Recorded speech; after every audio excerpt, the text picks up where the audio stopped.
Hello everyone, Blueknight here, and welcome back to another Spyro the Dragon video. So with the possibility that Spyro 4 could be getting announced sometime soon, I wanted to take the time today to discuss something that I've been thinking about for a little while now, and that is, will Spyro 4 wind up being harder than the original trilogy? Now let me clarify something real quick, because if I don't, the comment section will likely be filled with Spyro's an easy game series. What on earth are you talking about?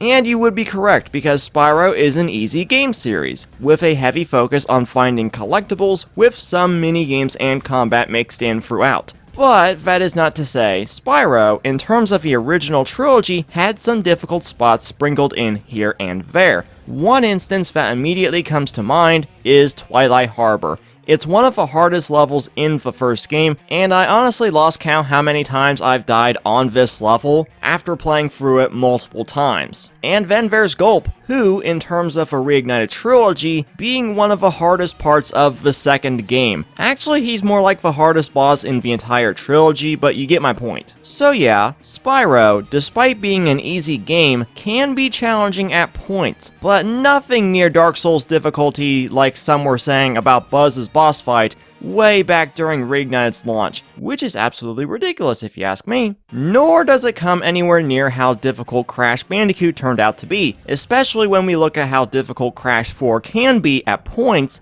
with its cleverly hidden crates, gems, and difficult tasks needed to 106% the game. I only made it to 102%, and that's compared to how easy it is to 100% each game in the Insane Trilogy after first time completion. Sure, Crash 4, during a semi-casual second playthrough for just the crates and gems that you now know where they're located after most likely resorting to guides the first time through, is definitely easier and also funner. But since Toys for Bob will likely be at the helm for Spyro 4, we now have to wonder if they'll try to inject some of Crash 4's difficulty into Spyro 4. I wouldn't think they would, because like I said, Spyro is an easy game series, and that could alienate a lot of fans if Spyro 4 is too hard. But does this mean Spyro 4 will be harder in some way? Yes, there's a chance it will, and here's why.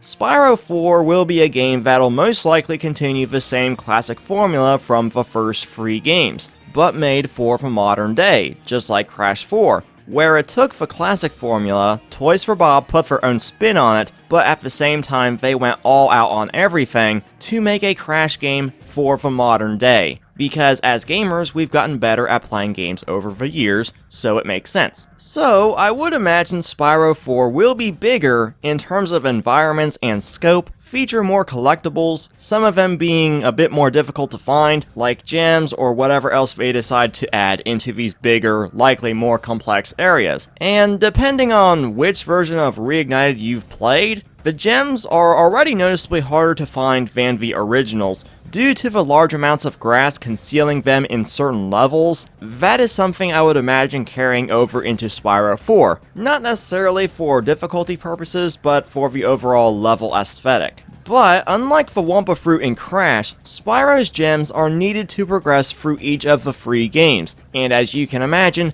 Moneybags will likely be back with a ridiculous price hike compared to the original games, in order to compensate for the increased number of gems per level. You can mark my words on this one, unless he actually did retire to Spooky Swamp, which I don't think he did because he went into Crystal Islands instead. In terms of combat though, that can be a bit trickier to implement into the game than collectibles, because most of the enemies in the series can be done away with in one simple attack, kinda like Crash. Some need a certain strategy to defeat, again, also like Crash, while others simply need more than one hit, and that is where Spyro does things different than Crash. For example, these annoying dogs from Toasty's level. No matter what I do, I still keep getting crushed by them. Nevertheless, I think the perfect way to remedy this is by incorporating something that the original Spyro 3 had made very good use of, dynamic difficulty. For those of you who don't know what that is, it's basically the game switching back and forth between different difficulty states, depending on how many eggs you've collected and the number of times you've died. The more eggs you have, the more enemies would show up in certain certain places. The more times you died, certain enemies will go away, and that would continue to shift around depending on how good or bad you were performing. It was a really awesome feature that Spyro 3 had, because the game was neither too hard nor too easy. Heck, even the first free Crash games and even Crash 4 made use of this, where if you die so many times, you can get up to 2 Aku Aku masks, and even extra checkpoints that weren't there originally. And this feature was not just limited to Spyro 3's regular levels, as the difficulty of the bosses were also affected by this. Let's say you were having a hard time with Spike's boss, and died so many times. The game would then kick into easy mode, resulting in Spike having 3 less hits, so you could finish him off easier and continue the game. And this is where Reignited's version of this boss just became a pushover to defeat compared to the original, because he was way too easy. While Buzz was just more difficult than he originally was, and he's the first main boss of the game. Now, the reason this might be the case is because the Reignited version of Spyro 3 did not feature the adaptive difficulty of the original Spyro 3, and given that Toys for Bob had to ask Activision to delay the game, plus bring in Sanzaru Games to help finish up work on Spyro 3, I can understand why it wasn't implemented. And it also explains why certain things are broken. But the Reignited Trilogy was, at one point, going to have difficulty settings, similar to what was used in Skylanders Imaginators, which was also developed by Toys for Bob.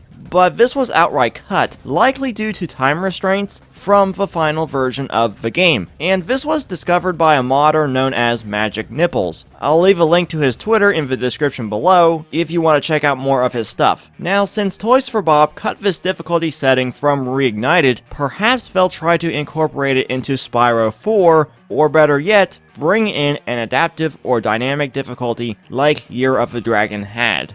But like always, we'll just have to wait and see what happens when Spyro 4 eventually gets revealed. And I've got one last thing to bring up before ending the video. It's kind of a follow-up to my last video, which seemed to have caused a tiny bit of misunderstanding with some people, so I'll try to go ahead and clear that up real quick. Insomniac Games did make that tweet concerning Spyro.